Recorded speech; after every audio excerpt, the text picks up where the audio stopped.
You know, when you have a law degree and like this happens, people ask if you can explain it. No, I can't, because a law degree doesn't make this any more sensible. This is an alt-right religious cult assault on the lives and rights of regular Americans and anybody with a uterus. And there's two big problems here. The first is that the left could have codified this for years, but chose not to on purpose because they know it's a class issue. The Democratic politicians know that they can weaponize this and hold this over our heads to get us to turn up to the polls every year. Gotta show up, gotta vote, gotta protect your right to abortion. Well, why don't you just make it legal? Oh, you can't, because if you make it a non-issue, you can't hold it over our heads to force us to keep voting for you.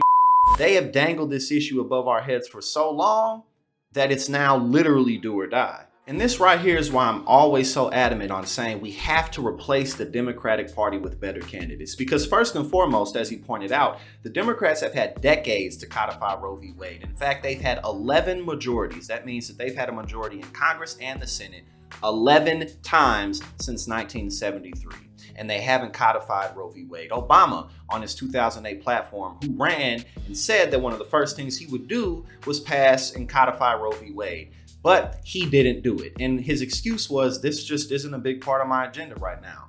Joe Biden, who has spent a large part of his career advocating for abortion restrictions, basically saying, you know, he's a different kind of Democrat. He sticks up with the conservatives. He's still sticking up with the conservatives. He just put somebody in charge of the Social Security unit who's against Social Security, who has actively tried to privatize Social Security. And then let's look at Nancy Pelosi, or the Democratic Party first, who sung God Bless America on the steps of the Capitol. And then Nancy Pelosi, whose best result is to read a poem in response to Roe v. Wade being stripped. We have to replace these people. The second problem is these alt-right religious neo-fascists keep relitigating issues every day because they're sore losers. Every single day they try and get overturned, and we can't even be progressive because we're so busy trying to resist regression. And then of course we saw, as we keep talking about, Clarence Thomas, who's coming after gay marriage, who's coming after gay sex. Again, how are you gonna enforce these types of things?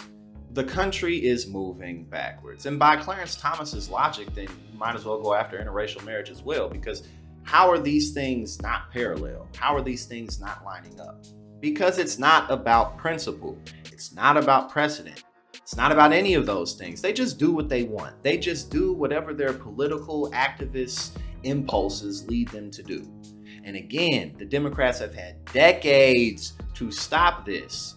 Obama could have sued to get Merrick Garland onto the Supreme Court. And look at what's Merrick Garland doing about any of this. No, we have to replace all of these people because they have dangled this issue above our heads for so long that it's now literally do or die. We can't even talk about universal basic income, housing as a human right, universal healthcare, because we're so busy trying to kick we already won. This has been settled for 70 years. We can't even have one thing. They just overturned it because they felt like it. Like, they didn't even cite anything real. They were just like, you know what, it's not in the history.